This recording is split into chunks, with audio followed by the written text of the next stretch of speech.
Film dimulai dengan menunjukkan seorang wanita bernama Jo-yeon yang mobilnya mengalami mogok membuatnya harus menunggu truk derek untuk melanjutkan perjalanannya. Sambil menunggu truk derek tiba, dia menelpon suaminya yang bernama So-hyun yang bekerja untuk Badan Intelijen Nasional untuk memberitahu tentang situasinya. 견인차? 견인차 기다리는 게 좋을 것 같은데? Tapi di tengah percakapan mereka, orang asing mendekati mobil Jaeyeon dan dengan nada ramah pria itu menawarkan untuk membantu memperbaiki mobilnya.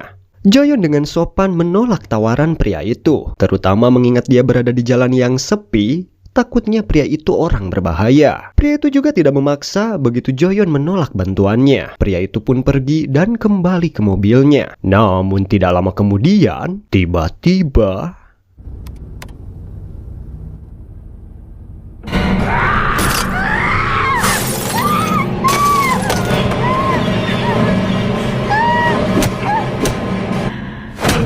dan inilah I Saw the Devil.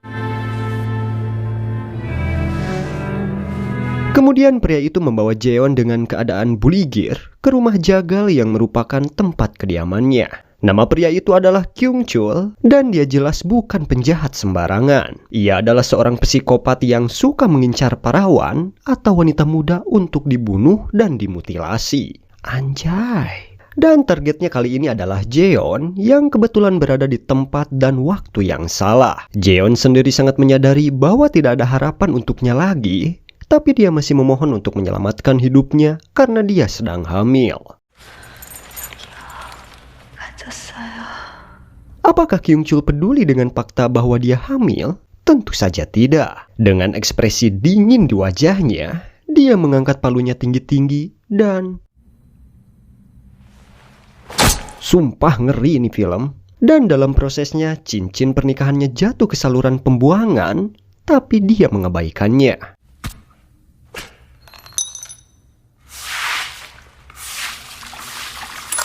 Beberapa hari kemudian, 3 anak kecil terlihat bermain di bawah jembatan, di mana tidak jauh dari sana, salah satunya menemukan kantong plastik misterius. Kemudian ia membuka kantong plastik itu, dan dengan ngeri, dia menemukan sepotong telinga manusia di dalamnya. Penemuan mengerikan itu langsung membuat heboh.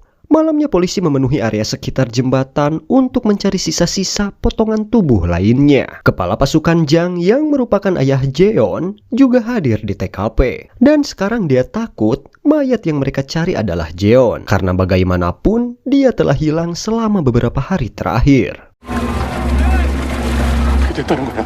Setelah lama mencari, salah satu petugas polisi akhirnya menemukan benda mencurigakan di dasar sungai yang dangkal. Dengan menggunakan tongkat, dia mencoba membalikkan benda itu agar terlihat mudah baginya untuk memeriksa. Dan benar saja, benda itu tak lain adalah kepala Jaeyeon.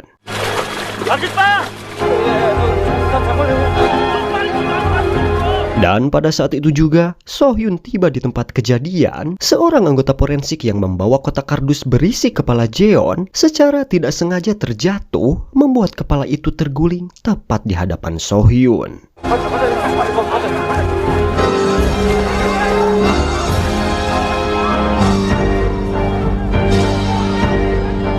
Anjay, bayangkan coba. Pada hari kremasi Jo-hyun, So-hyun tidak bisa menahan air matanya. Hatinya begitu hancur sehancur-hancurnya.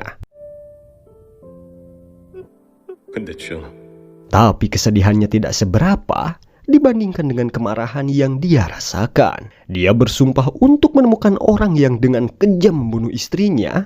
Dia akan memberi orang itu rasa sakit yang jauh lebih mengerikan sebelum membunuhnya. Keesokan harinya, So-hyun meminta cuti 2 minggu kepada bosnya dengan alasan bahwa dia perlu istirahat.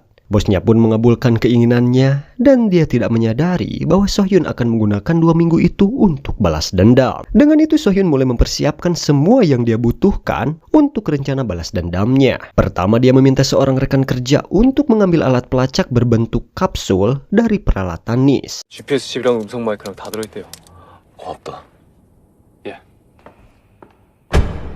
Kemudian dia meneliti profil 4 tersangka yang diberikan oleh kepala regu Jang selaku mitohannya. Sama seperti Sohyun, Jang juga ingin pelaku pembunuhan putrinya mendapatkan hukuman yang berat, hukuman yang tidak bisa diberikan melalui jalur hukum. Untuk itu, dia diam-diam bekerja sama dengan Sohyun di belakang polisi, memintanya untuk menemukan penjahatnya. 가장 유력한 용의자라고 보는 모양이야. 오지 마세요.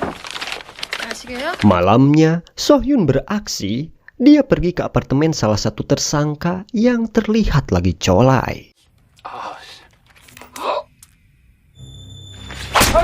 Setelah mengikatnya di kursi, Sohyun menunjukkan foto Jeon dan mobilnya sebelum menanyai apakah pria itu benar-benar pembunuhnya. Tapi pria itu sama sekali tidak tahu apa-apa tentang pembunuhan Jeon dan itu benar-benar membuatnya kesal. Untuk melampiaskan amarahnya, Sohyun mengambil kunci pas.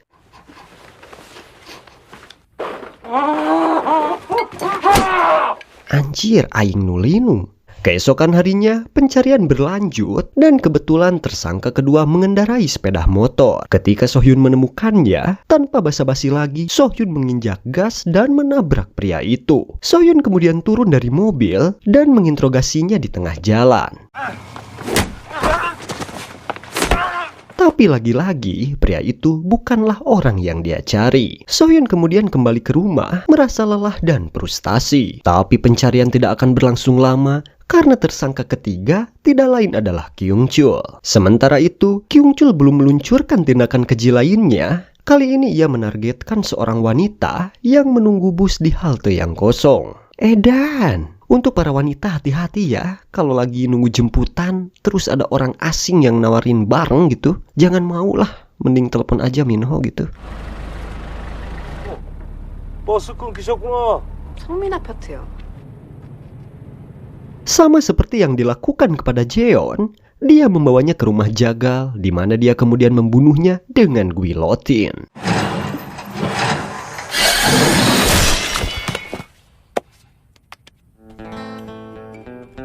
Anjir! Keesokan harinya, Sohyun mulai mencari Kyung Chul dengan mengunjungi rumah orang tuanya, berpura-pura menjadi agen asuransi. Tapi ternyata, dia tidak lagi tinggal bersama mereka. Untungnya, putra Kyung Chul ada di rumah sekarang, dan melalui dialah Sohyun akhirnya mendapatkan informasi tentang di mana Kyung Chul tinggal.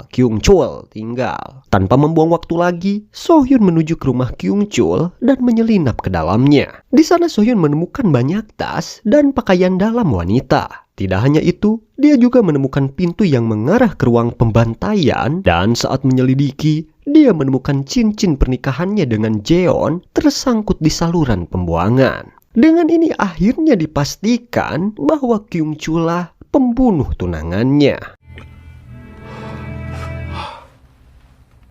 Pada saat yang sama, polisi yang juga menyelidiki kasus pembunuhan Jeon datang ke tempat Kyung Chul bekerja sebagai sopir mobil sekolah. Namun sayangnya, mereka datang terlambat. Kyung Chul baru saja pergi untuk mengantar anak-anak pulang. Pekerjaan ini tentu saja merupakan pekerjaan impian bagi psikopat gila seperti dia. Dan benar saja, setelah mengantar semua anak, dia menyisihkan satu parawan untuk dibawa ke perkebunan. Ya, tentunya untuk dibunuh. Namun kali ini beda, ia berencana menggadabah parawan itu sebelum membunuhnya. Namun di saat akan memasukkan buah jakarnya, aksinya itu terhenti karena ia kedatangan tamu tak diundang.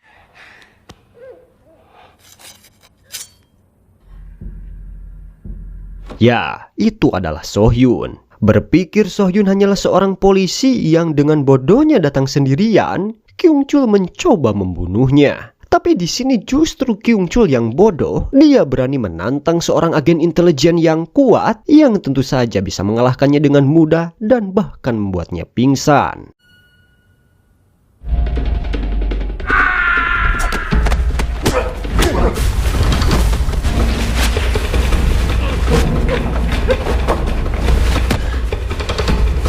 Tetapi ketika Ketika Sohyun memiliki kesempatan untuk membunuh Kyung Chul, dia tidak melakukannya karena dia pikir Kyung Chul harus benar-benar menderita sebelum dia mengambil nyawanya. Sohyun kemudian meletakkan alat pelacak dan mikrofon mini di mulut Kyung Chul dan kemudian mematahkan tangannya.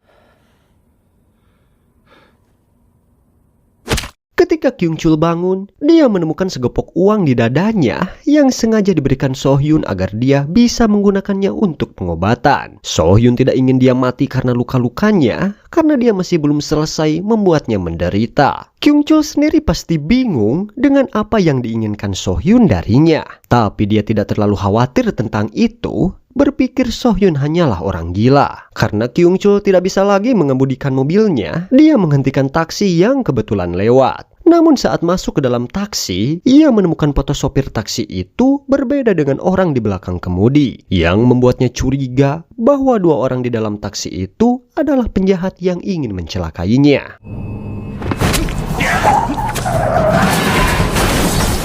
Benar saja kedua pria itu adalah penjahat yang berpura-pura menjadi sopir taksi dan penumpang, seperti yang terbukti ketika Kyung Chul membuka bagasi mobil, di mana dia menemukan tubuh sopir taksi yang sebenarnya diikat. Tapi itu tidak mengganggu Kyung Chul sama sekali. Dia membuang ketiga mayat itu di hutan dan kemudian naik taksi untuk pergi. Saat matahari terbit, Kyung Chul mengunjungi dokter di klinik untuk mengobati luka-lukanya. Ada juga seorang gadis muda yang bekerja sebagai perawat di klinik, yang tentu saja membuat hasrat seksual Kyung Chul meningkat ketika dia melihatnya. Ketika perawat itu sendirian di ruang belakang, dia langsung memanfaatkan kesempatan itu untuk memaksanya melayani nafsu bejatnya.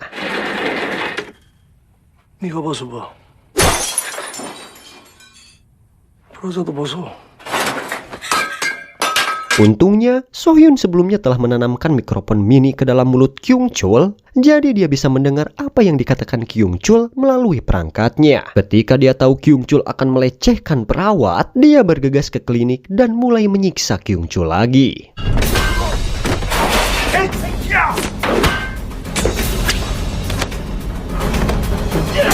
Seolah masih belum puas, Sohyun memotong tendon asilesnya atau naonnya lah luhureun keuneng lah pokokna mata luhureun tumit, membuatnya pingsan karena rasa sakit yang luar biasa.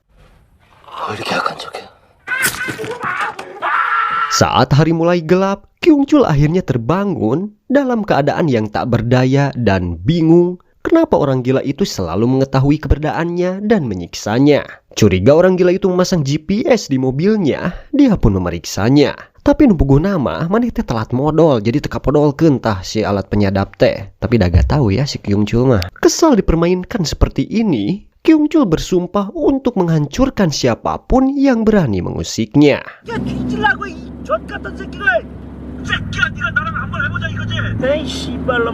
Malamnya, taksi yang dikendarai Kyung Chul mogok. Dia berniat mencari seseorang yang mobilnya bisa dicuri. Dan tidak lama kemudian, dia menemukan cahaya sebuah mobil yang melaju dari belakang, lalu dia pun menghentikannya. Namun kali ini ia kurang beruntung, karena mobil yang hendak dibawanya ternyata membawa banyak tentara. Dengan enggan, dia mengurungkan niatnya dan meminta para prajurit untuk memberinya tumpangan ke tempat temannya berada. Sementara itu, saat Sohyun mengikuti Kyung Chul dari belakang, kepala pasukan Jang menelpon untuk memberitahu Sohyun bahwa polisi sedang memburu Kyung Chul. Karena itu, dia khawatir tentang Sohyun. Jang memintanya untuk berhenti mengejar Kyung Chul dan membiarkan polisi yang menangkapnya. Tidak hanya Jang, adik perempuan Jeon yang bernama Seon juga memintanya untuk berhenti dengan alasan bahwa balas dendam tidak akan menghidupkan kembali Jeon. Tapi Sohyun menolak. Dia masih akan melaksanakan rencananya untuk menyiksa Kyung Chul sampai dia puas. 그 일은 그만뒀으면 좋겠어요.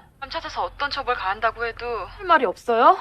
미안한데 Kembali ke Kyung Chul, dia kini telah tiba di tempat temannya yang bernama Taejo, hampir sama seperti dirinya. Di sana Kyung Chul memberitahu Taejo tentang situasi dirinya, di mana Taejo berpikir bahwa siapapun yang mengejarnya, dia pasti anggota keluarga dari salah satu wanita yang dibunuh Kyung Chul. Mendengar teorinya, apa mungkin orang gila yang memburunya adalah suami Jeon? Tapi kemudian Taejo tertawa terbahak-bahak karena dia melihat masalah Kyung Chul dan Sohyun sebagai hal yang lucu. Dia bahkan secara tidak langsung menghina Sohyun dan mendiang istrinya yang membuat Sohyun geram. Sohyun kemudian keluar dari mobil dan menuju ke rumah Taejo, berniat memberi mereka pelajaran.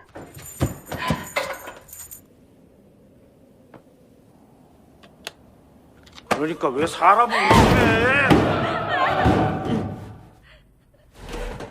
Sohyun pun tiba tepat saat Taejo hendak membunuh seorang gadis yang dia tawan. Tanpa sepatah kata pun, dia merantai leher Taejo, mengikat tangannya, dan menusuk tangan kanannya dengan pisau.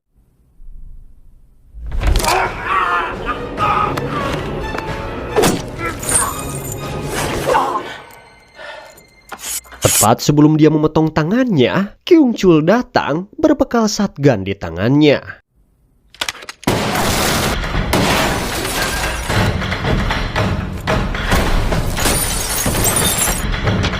Kyung Chul dan Taejo kemudian berpisah untuk menemukan Sohyun. Tapi keputusan itu akhirnya menjadi bumerang bagi mereka.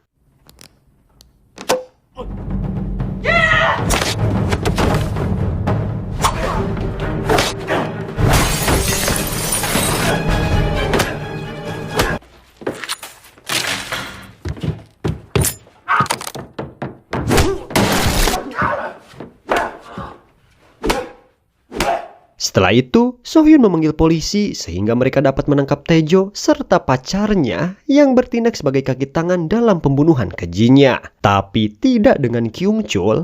Alih-alih meninggalkannya untuk ditangkap polisi, dia membawa Kyung Chul ke tempat persembunyian untuk merawatnya, sehingga dia nantinya bisa melepaskan dan menyiksanya lagi. Namun di sana teman Sohyun yang diminta untuk membantu merawat Kyung Chul secara tidak sengaja berbicara tentang alat pelacak yang dimasukkan ke dalam tubuh Kyung Chul. Ia bahkan membeberkan cara untuk menghilangkannya, yakni dengan buang air besar. Semua pembicaraan tentang alat pelacak didengar oleh Kyung Chul yang berpura-pura tidur di depan Sohyun. Setelah cukup istirahat, Sohyun membawa Kyung Chul ke terowongan dan melepaskannya di sana. Sekarang dia tahu bagaimana mengeluarkan alat pelacak. Dia tertawa bahagia saat dia menantang Sohyun, mengatakan bahwa dia akan membuatnya menyesal tidak membunuhnya segera. Dia bahkan memberitahu Sohyun bahwa Jeon hamil ketika dia membunuhnya. Tentu saja hal itu membuat Sohyun shock karena dia sama sekali tidak menyangka bahwa Jeon sedang hamil. Kemudian Kyung Chul memasuki apotek untuk membeli mikrolak supaya bisa modal, agar bisa mengeluarkan alat pelacak yang ada di perutnya. Setelah menemukan alat pelacak itu di tumpukan waduknya, seorang polisi yang sakit perut masuk ke toilet. Melihat polisi itu, dia mendapat ide untuk mengecoh Sohyun. Idenya tentu saja melibatkan tindakan kekerasan.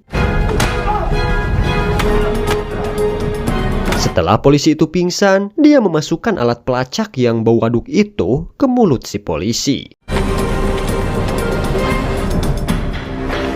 Tidak lama kemudian, Sohyun tiba di toilet umum hanya untuk menemukan seorang polisi yang telah dipukuli setengah mati. Sekarang, dia sama sekali tidak tahu kemana Kyung Chul pergi. Sementara itu, Kyung Chul tiba-tiba memanggil kepala bagian Oh, pria yang bertanggung jawab untuk menemukannya. Dia memberitahu Oh bahwa dia akan menyerahkan diri ke polisi, tentu saja setelah dia mengakhiri masalahnya dengan Sohyun. Sohyun sendiri saat ini berada di rumah sakit tempat Taejo dirawat. Dia membutuhkan informasi dan satu-satunya orang yang bisa dia tanyakan adalah Taejo, selaku teman dekat Kyung Chul. Benar saja, Taejo tahu apa rencana Kyung Chul. Menurutnya Kyung Chul adalah orang yang pendendam dan dia akan membalas dendam dengan membunuh keluarga Jeon untuk membuat Sohyun menderita. Kemudian, setelah dia selesai membunuh mereka, dia akan menyerahkan diri ke polisi sehingga Sohyun tidak bisa membunuhnya. Taejo menceritakan semua rencana keji sambil tertawa bahagia, dan itu membuat Sohyun marah. Namun, dia tetap murah hati mengetahui bahwa Taejo suka tertawa dan tersenyum. Dia memutuskan untuk membantunya tersenyum selamanya. 웃긴가 보지? 내 웃는 얼굴로 만들어줄게. Aduh, anjir. Mengetahui mertua dan adik iparnya dalam bahaya, Sohyun bergegas ke rumah mereka. Tapi dia terlambat karena begitu dia sampai di sana, dia menemukan mertuanya dalam kondisi mengenaskan. Sementara Seon telah dibunuh. Tak lama setelah itu, Kyung Chul memanggil So-hyun untuk memberitahunya bahwa dia akan segera menyerahkan diri ke polisi. Dan seolah itu belum cukup, dia menambah luka di hati So-hyun dengan mengatakan bahwa dalam game ini dialah pemenangnya.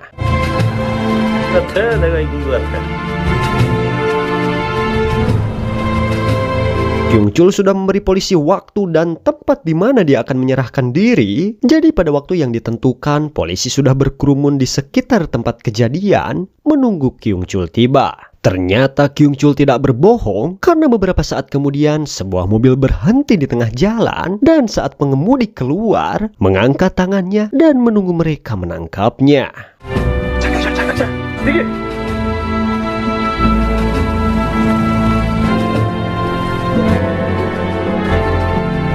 Tapi inilah saat yang ditunggu-tunggu So-hyun. Dia sudah berada di dekat lokasi tanpa sepengetahuan polisi. Dan ketika So-hyun melihat Kyung Chul mengangkat tangannya dengan ekspresi puas di wajahnya, dia segera mengendarai mobil ke Kyung Chul dan kemudian menculiknya.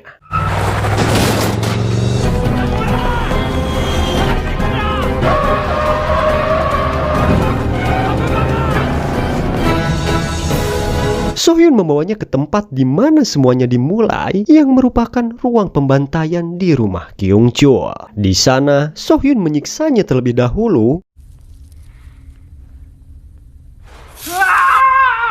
이제 시작이야. 개새끼야. 너는 죽여. 아니야, 지금 아니야. 가장 고통스러울 때 죽일 거야. Merasa belum puas, dia memasukkan tali ke mulut Kyung Chul dan mengikatnya ke pintu. So-hyun menyuruhnya untuk memegangnya dengan gigitan karena jika dia melepaskannya atau jika pintunya terbuka, pisau guillotine akan meluncur ke bawah dan memotong lehernya. Setelah semua persiapan itu, So-hyun pergi meninggalkan Kyung Chul sendirian.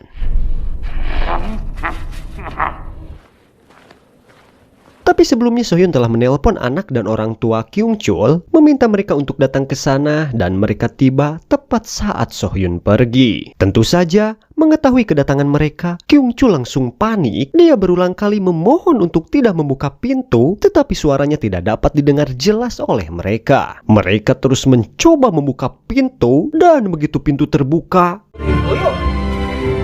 이런 씨발 놈들이 왜 여기까지 왔어? So-hyun mendengar semua yang terjadi di ruang jagal melalui earphone-nya. Mengetahui musuh bebuyutannya sudah mati, dia berhenti berjalan dan melepas earphone-nya. Dia berpikir sejenak sebelum melanjutkan perjalanannya, tapi beberapa saat kemudian dia menangis. Dan dengan adegan itu,